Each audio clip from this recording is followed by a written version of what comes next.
Attorney Kelley Ortega with the Jamie Barron Immigration Law Group here with us. Thank you for being here with us. We know you're an expert on family-based immigration matters. And first, we want to talk about the impact of the Trump administration, some of these executive actions we may see coming down the line.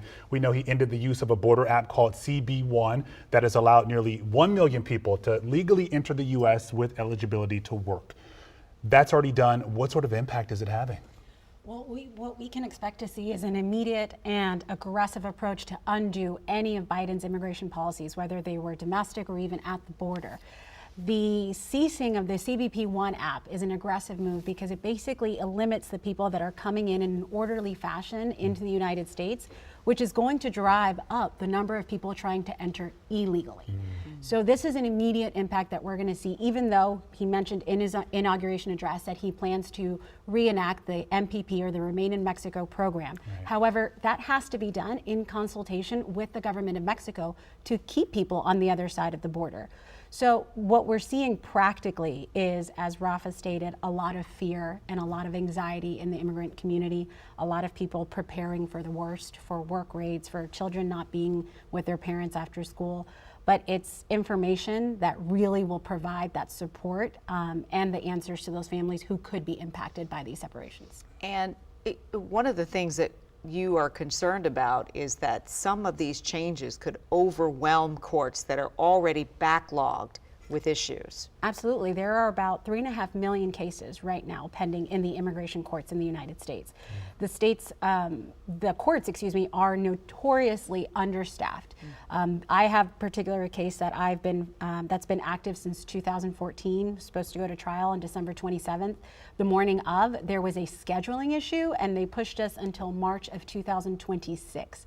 So what do you do in that case? And you're even more vulnerable between the time you were supposed to appear in court and that extension. Absolutely, because with the changes in the Trump administration, even through asylum law and policies that the Attorney General can refer to himself to actively change immigration law precedent, people who are before the courts become much more vulnerable when they're in immigration proceedings during an administration like Trump's.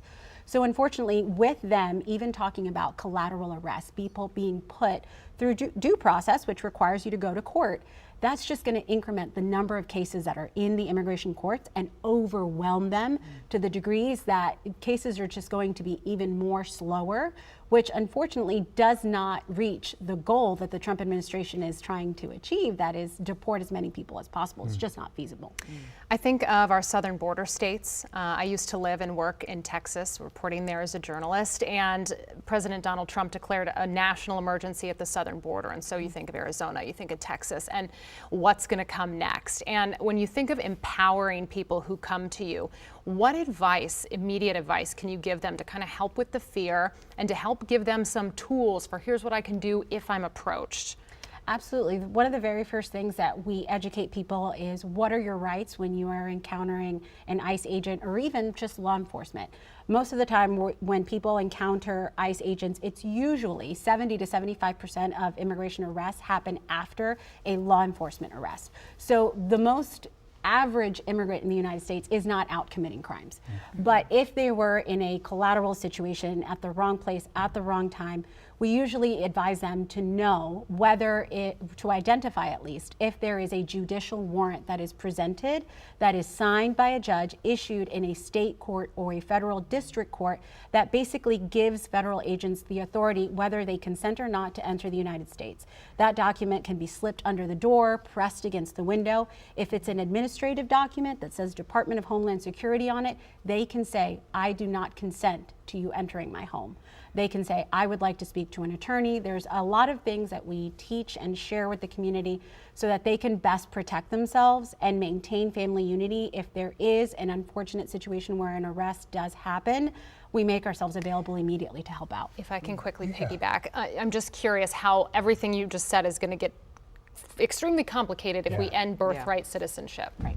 So unfortunately, while that has been a significant talking point, the birthright citizenship, ideologically, it's it's settled in the 14th Amendment of the Constitution. In order to get that done, even if President Trump were to sign an executive order today, basically it would be a directive to, for example, the State Department to not issue or hold on applications for passports for children who are born to individuals maybe without status in the United States.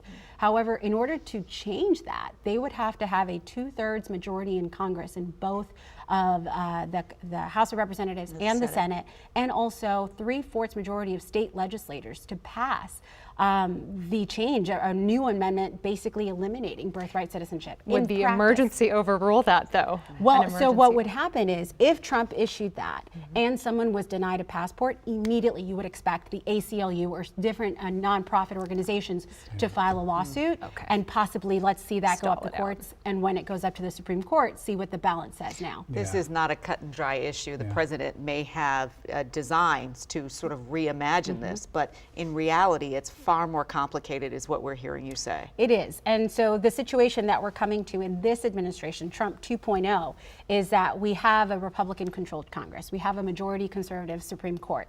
So a lot of the things that we are going to see are going to go up. Just as in the initial Trump administration, lots of things that he implemented were litigated. We expect more of that this time. And even without signing anything, we know that this fear sort of changes things as well. Oh, absolutely. Just the things and the vocabulary that he used in the campaign that emboldened people, even just to create fear and that same anxiety in the immigrant community, probably will prevent people from applying for passports in the first place. Probably will limit their actions, which is an unfortunate circumstance, but if something does happen like that, litigation will follow. Okay. We certainly appreciate your time, your expertise. Thank you so much for joining us. Absolutely.